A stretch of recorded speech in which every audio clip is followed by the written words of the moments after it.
നമ്മുടെ നമ്മുടെ വൈകിട്ടത്തെ കാഴ്ചകളാണ് കേട്ടോ. കോഴികളെയൊക്കെ തുറന്നു വിട്ട് ഇനിയിപ്പോൾ കൂട്ടിൽ അടയ്ക്കാറായി. നമ്മളെ പൂവനാണേ.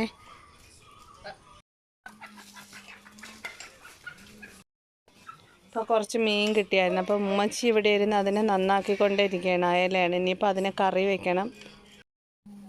ആടിനെയൊക്കെ മേയാൻ വിട്ടിട്ട് അവർ മേഞ്ഞൊക്കെ കഴിഞ്ഞ് തിരിച്ച് കയറി വന്ന് കുഞ്ഞുങ്ങളെ നമ്മളിവിടെ പിടിച്ചടച്ചിട്ടേക്കാണ്. കയറിപ്പോയേ ഇപ്പോൾ. ഇത് നമ്മുടെ അമ്മിണിയും മക്കളുമാണ് കേട്ടോ. ഇപ്പോൾ 1.5 ആഴ്ച ആയതേ ഉള്ളൂ ഇവരെ ഇങ്ങനെ പ്രസവിച്ചിട്ടേ.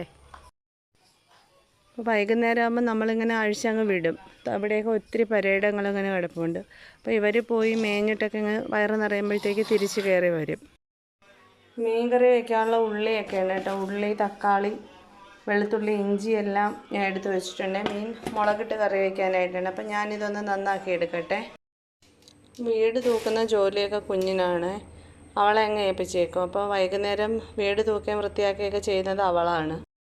ചായ ഇട്ടില്ലായിരുന്നു കേട്ടോ. അങ്ങനെ ഞാൻ പെട്ടെന്ന് ചായയ്ക്കും അങ്ങ് പാലടുപ്പിൽ വെച്ച് ഇപ്പുറത്ത് കറി വയ്ക്കാനായിട്ട് കറിച്ചട്ടി അടുപ്പിൽ വെച്ചു. വൈകുന്നേരം ആയതുകൊണ്ട് വെട്ടം കുറഞ്ഞു കേട്ടോ.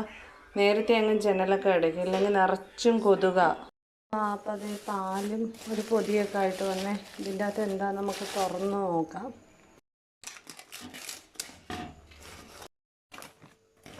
നെയ്യപ്പവും വെട്ട് കേൾക്കുവാണ് കേട്ടോ മേടിച്ചുകൊണ്ട് വന്നത്. അപ്പോൾ ഇതാ നമ്മുടെ മീൻ ചാറ് ഇവിടെ വെട്ടി തിളയ്ക്കുന്നുണ്ട്. കുടമ്പുളിയൊക്കെ ഇട്ടിട്ട് വെച്ചതാണ്. ഇനി അതിൽ മീൻ പറക്കിയിടാം.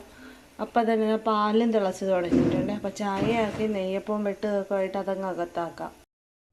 കുട്ടികൾക്ക് വേണ്ടി ഇവിടെ പാല് കോരിയിട്ടുണ്ട്. അവർ ചായ കുടിക്കത്തില്ല, പാലാണ്. ബൂസ്റ്റൊക്കെ ഇട്ട് കലക്കി വെച്ചിട്ടുണ്ട്. നമ്മുടെ ചായ ഇതാ അവിടെ തിളച്ചുകൊണ്ടിരിക്കുന്നു. അടുപ്പ് ഓഫാക്കാൻ പോവുകയാണേ. ഇതാ ഞാൻ എൻ്റെ ചായയും കടിയും എടുത്ത് വെച്ചിട്ടുണ്ട്. അപ്പം ഞാനിതൊന്ന് കഴിച്ചിട്ട് വരാം.